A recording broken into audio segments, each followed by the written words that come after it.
दोस्तों, आज के इस टेक्नोलॉजी के युग में अगर हम 5 करोड़ किलोमीटर दूर मंगल ग्रह पर जा सकते हैं तो पृथ्वी के आर पार करने के लिए हमको मात्र 12,000 किलोमीटर ही जाना होगा।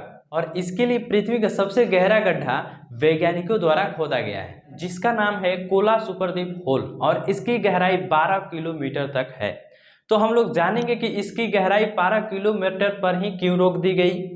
और आपके मन में भी ये सवाल कभी न कभी जरूर आया होगा कि हम जहाँ पर रहते हैं यानी हमारी पृथ्वी की गहराई कितनी है, इसके गहराई में क्या क्या छिपा है और इसके अंदर की जानकारी हमारे वैज्ञानिक कैसे हासिल कर सकते हैं।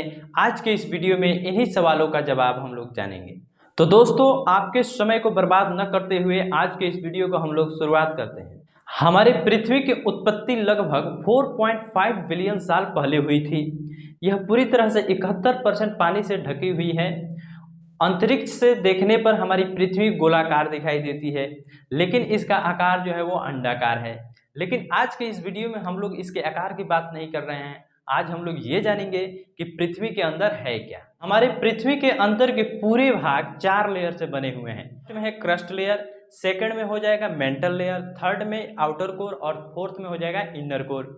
हमारे पृथ्वी का सबसे ऊपरी लेयर यानी कि क्रस्ट लेयर, जिस पे हम सब रहते हैं। और आपको धरती के अंदर जितने भी बड़े बड़े खड्डे दिखाई देते हैं, बड़ी बड़ी खदानें दिखाई दे रहे हैं, वो सभी इसी के अंदर मौजूद है। और पृथ्वी का सबसे बड़ा खड्डा सुपरनोवा होल जो है वो भी इसी लेयर में मौजूद है। अगर आप इसके बारे में नहीं जानते तो आपको बता दें कि कुछ साल पहले रूस के वैज्ञानिकों ने दुनिया का सबसे गहरा खड्डा खोदने का प्लान तैयार किया था, और इस गड्ढे की गहराई जो थी वो 12 किलोमीटर थी।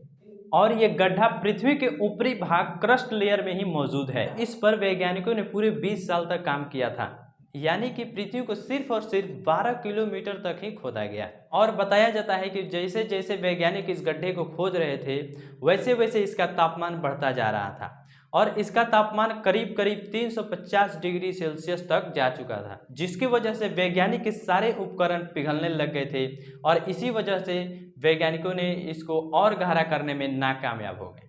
दोस्तों, पृथ्वी के और ज़्यादा खुदाई के मत में कुछ वैज्ञानिक असहमत भी थे, और उनका मानना था कि पृथ्वी का चुंबकीय क्षेत्र पृथ्वी के केंद्र बिंदु से उत्पन्न होता है, और यदि पृथ्वी के खुदाई आर पार कर दिया गया तो हो सकता है पृथ्वी पर बनने वाला ये चुंबकीय क्षेत्र नष्ट हो जाएगा। और पृथ्वी को अपना चुंबकीय गुण खो देने से क्या होगा, इसके विनाश के बारे में हम सोच भी नहीं सकते हैं। इन्हीं सब कारणों की वजह से इस होल की खुदाई बंद कर दी गई। तो आइए समझते हैं क्रस्ट लेयर को। क्रस्ट लेयर 2 भागों में बटा है। पहला है आपका ओशियनिक क्रस्ट, जिस पर पूरा समुद्र है, और दूसरा है कॉन्टिनेंटल क्रस्ट, यानी पृथ्वी का पूरा ठोस भाग धरातल भरा हुआ है, और इसकी गहराई 100 किलोमीटर तक है। और इसका टेम्परेचर 500 डिग्री सेल्सियस से लेकर 1000 डिग्री सेल्सियस तक रहता है। धरती पर आने वाले भूकंप और महाद्वीपों में होने वाले हलचल के पीछे यही लेयर जिम्मेदार है। और इस लेयर में धरातलीय जल, पथरीली चट्टानें, सिलिका और कई तरह के धातुएं और मौजूद हैं, जिनको हम निकाल कर उपयोग करते हैं। अब हम जानते हैं धरती की दूसरी लेयर यानी मेंटल लेयर के बारे में। क्रस्ट लेयर के बाद शुरू होती है मेंटल लेयर, और इसकी गहराई 100 किलोमीटर से शुरू होकर 2890 किलोमीटर गहराई तक फैली हुई है। पृथ्वी का यह मेंटल भाग बेहद गाढ़ा यानी गर्म लोहा है, और इसका तापमान लगभग 4000 डिग्री सेल्सियस से 5000 डिग्री सेल्सियस तक रहता है। यहाँ संवहनीय धाराएं बहती हैं। ये सिलिकेट रॉक से मिलकर बनी हुई हैं, और इसमें लोहे और मैग्नीशियम का ज्यादा मात्रा है। कोर लेयर, दोस्तों, क्रस्ट लेयर और मेंटल लेयर को पार करने के बाद हम पृथ्वी के तीसरी लेयर यानी कोर लेयर पर पहुंच जाएंगे। कोर लेयर पृथ्वी की सतह से 2900 किलोमीटर से शुरू होकर 6400 किलोमीटर नीचे तक जाता है, और यह पृथ्वी के आयतन का 16% भाग है। कोर वाली इस परत में बहुत भारी धातुएं मौजूद हैं। इसका आयतन और घनत्व बहुत ज्यादा है। यहाँ लोहा और निकल धातु की मौजूदगी ज्यादा है। कोर का बाहरी हिस्सा लिक्विड तथा आंतरिक हिस्सा ठोस होता है। बहुत सारे हेवी मेटल्स का मिश्रण एवं सिलिकेट को जो किसी दूसरे परत से अलग करती है। और कोर को मुख्य 2 भागों में बांटा गया है।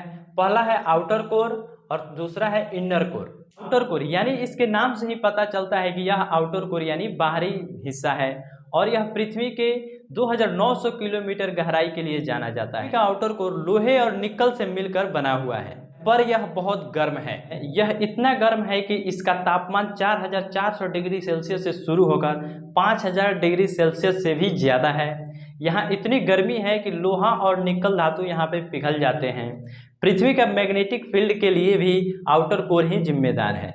इनर कोर, आउटर कोर के बाद धरती की इनर कोर की शुरुआत होती है और इसका तापमान 6000 डिग्री सेल्सियस है, यानी कि सूर्य के तापमान जितना इसका तापमान है। और अगर आपको पता ना हो तो सूर्य का तापमान तो लगभग 6500 डिग्री सेल्सियस तक होता है और इसका तापमान 6000 डिग्री सेल्सियस होता है।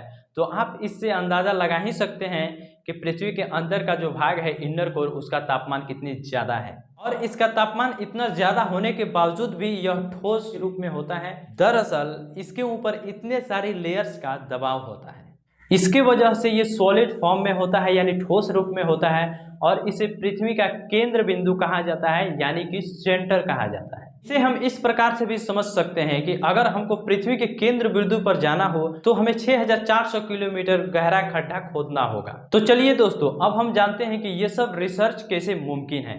आपको भी लगता होगा कि अगर इंसान 6400 किलोमीटर गहरा नहीं जा सकता है तो ये सब रिसर्च कैसे प्राप्त करता है, वैज्ञानिक डाटा को कैसे कलेक्ट करते हैं और इनको ये कैसे पता चलता है कि पृथ्वी के गहराई यानी केंद्र बिंदु में क्या है। साथियों, पृथ्वी के आंतरिक परतों पर उपलब्ध जानकारी भूकंपीय प्रसार के अध्ययन से होता है, जो कि निचले परतों से उत्पन्न होता है। पृथ्वी के सतह पर कैप्चर की जाती है एक उपकरण जिसे सिस्मोग्राफ कहा जाता है और ये वही उपकरण है जो भूकंप की तीव्रता को मापता है।